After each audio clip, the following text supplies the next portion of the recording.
छत्रपती शिवाजी महाराज जेव्हा सोनेरी सिंहासनावर बसले तेव्हा त्यांनी स्वतःहून एका ओळीमध्ये सांगितलं, हे सिंहासन केवळ माझ्यासाठी नाही तर रयतेच्या सन्मानासाठी आहे. मी केवळ शिवाजी नाही, आता मी रयतेचा सेवक आहे. राज्याभिषेकानंतर एका क्षणी महाराज थोडे शांत झाले. त्यांच्या डोळ्यात पाणी होतं.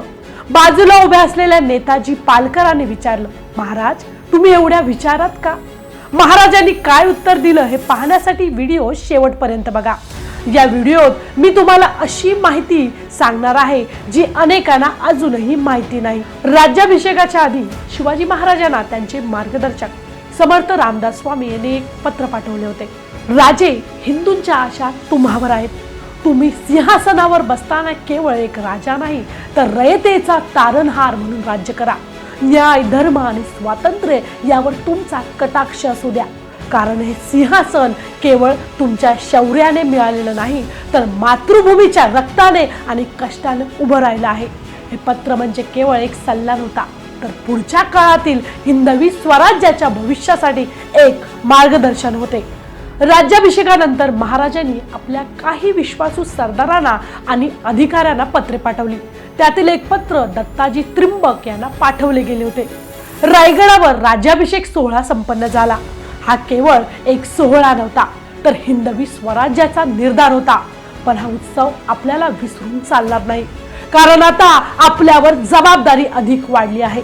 शत्रू अधिक चिडलेला आहे. औरंगजेबाच्या डोळ्यात राग आणि कपटी डावपेच आहेत.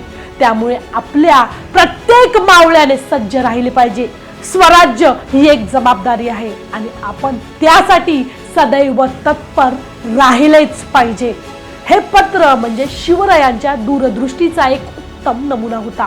त्यांनी हा सोहळा आनंदासाठी साजरा केला नाही तर त्याला एक नवीन जबाबदारीचे प्रतीक मानले.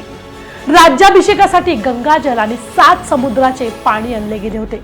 काशीच्या पंडितांनी महाराजांच्या अभिषेकासाठी गंगेचं पाणी रायगडावर आणले होते. या पाण्याने महाराजांना अभिषेक करण्यात आला. जेव्हा महाराजांनी सुवर्ण सिंहासनावर बसले गेले तेव्हा अनेक मावळ्यांच्या डोळ्यात अश्रू होते. त्यांच्या परिश्रमाने, त्यांच्या रक्ताने आणि त्यागाने हे स्वराज्य उभं राहिलं होतं. छत्रपती शिवाजी महाराजांनी भवानी देवीला नतमस्तक होऊन एकच प्रार्थना केली, माझ्या हातून अन्याय होणार नाही, माझ्या राज्यात कुणी उपाशी राहणार नाही आणि स्वराज्य नेहमी या मातीच्या सेवेसाठी कार्यरत राहील.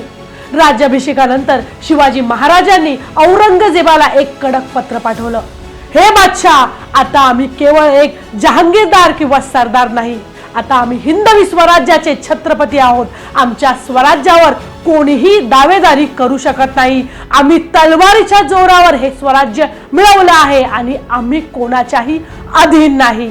हे पत्र म्हणजे महाराजांच्या आत्मसन्मानाची आणि पराक्रमाची निशाणी होती. राज्याभिषेकानंतर एका क्षणी महाराज थोडे शांत झाले. त्यांच्या डोळ्यात पाणी होतं. बाजूला उभ्या असलेल्या नेताजी पालकरांनी विचारलं, महाराज तुम्ही विचारात का? शिवरायांनी उत्तर दिलं, आज हा सोहळा पाहण्यासाठी जर तानाजी मालुसरे असते तर किती आनंद झाला असता. पण स्वराज्यासाठी त्यांनी प्राण दिले. हा विजय त्यांच्या सारख्या मावळ्यांचा आहे. शिवाजी महाराजांचा राज्याभिषेक हा केवळ एका राजाचा समारंभ नव्हता तर तो हिंदवी स्वराज्याचा अभिमान होता. हे सिंहासन एका मराठा वीराने आपल्या पराक्रमाने मिळवलं होतं आणि त्या क्षणाची आठवण आजही रायगडाच्या प्रत्येक दगडात जिवंत आहे. छत्रपती शिवाजी महाराज की जय.